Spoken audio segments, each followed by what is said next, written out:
bit of news on the final day of testing in Barcelona here at GPFans as the Formula One world reacts to the developing situation between Russia and the Ukraine. And Danny Ricciardo is feeling a little worse for wear after getting back in the car for the first time in 2 months. I'm Ollie Wilson, this is GPFans. You should hit the subscribe button down below to stay up to date with everything we do here at the channel. But now, let's dive into the headlines this Friday. Let's start with the breaking news this afternoon from the world of Formula One, as it's been announced by F1 that the Russian Grand Prix will be cancelled from the 2022 calendar.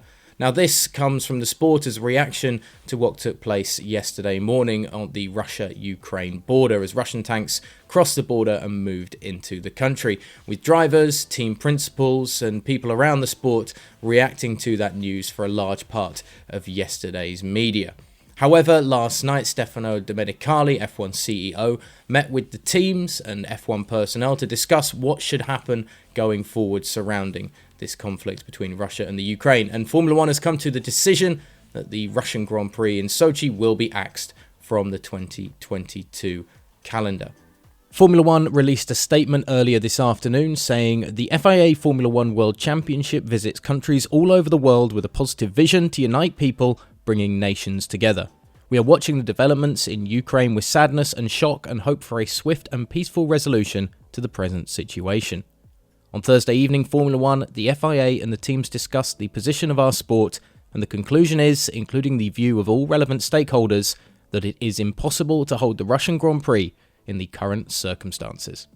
Myself and Ian Parks discussed last night that if the Russian Grand Prix were to be axed, who would step in and fill the void to ensure we have a 23-race season. Seems Turkey would be a very likely bet, according to Ian, who is our man on the ground, of course, in Barcelona for these last few days of testing. We will have more on that as it unfolds, of course, but the breaking news today is that the Russian Grand Prix has been axed from the 2022 calendar.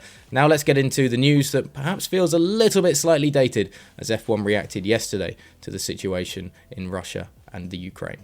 Drivers and team principals have been voicing their opinions as the world reacts to the developing situation between Russia and the Ukraine, with the Sochi Grand Prix very much in jeopardy for 2022.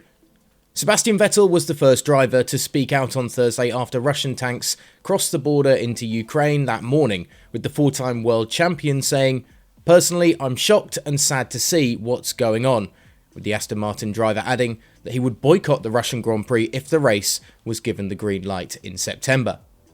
Vettel, who is a key figure in the Grand Prix Drivers Association, did say on Thursday that the GPDA hadn't at that point had a chance to meet and discuss the situation, with F1 CEO Stefano Domenicali chairing a meeting on Thursday night in Barcelona with the teams and the FIA to discuss the conflict and F1's next movements around it.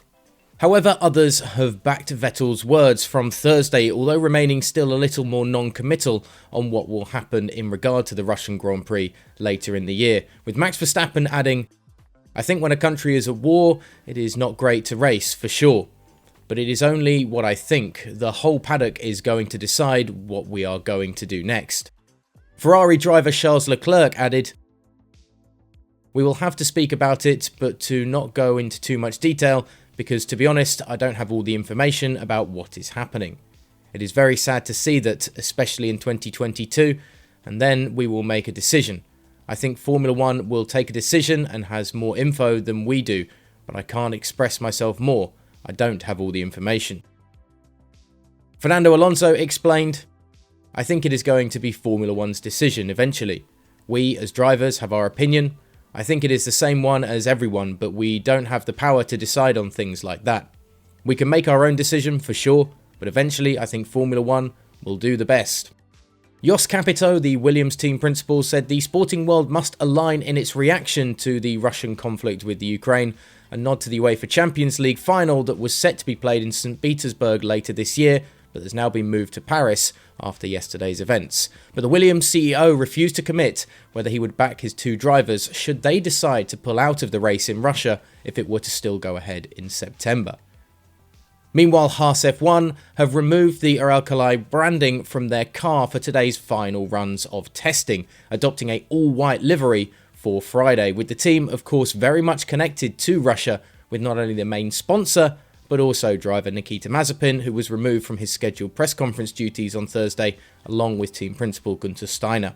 Danny Ricciardo is feeling a shock to the system being back in a Formula 1 car, but is enjoying the early signs of his new MCL 36, as he and Lando Norris have taken to the track in Barcelona this week. Norris topped the timing charts on day 1 of testing on Wednesday before the Australian put in 126 laps on day 2 and notched in the third fastest run of the day. But being back in the car again has left Ricciardo feeling a little battered and bruised after a long day of work on Thursday. "I'm a little bit sore, but it was okay," said Ricciardo. "Just to get in the car again and go through the motions again and get your body into it and all of those feelings. It's only been 2 months off. The off-season was a bit shorter because of such a late end to last season, so it didn't feel too foreign, but there is always still a bit of a shock to the body."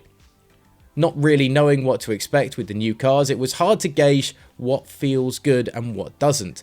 The car felt balanced and it gave me confidence to push quite early on, so there are good early signs. There's plenty more going on at GPFans.com as we go into the last day of testing today, such as Red Bull's frustration at Sergio Perez producing the first red flag of the season after his Red Bull broke down on track on Thursday, while Mercedes are sounding a little worried about their pace in Barcelona, despite the fact that lap times shouldn't be looked at as an indicator of pace, particularly in this first few days of testing. But all of that available on GPFans.com and at GPFans Global on Twitter and Instagram. Hit the subscribe button down below to follow us throughout these last few hours of testing, and of course as we prepare for testing in Bahrain and that first race in March to start the 2022 season.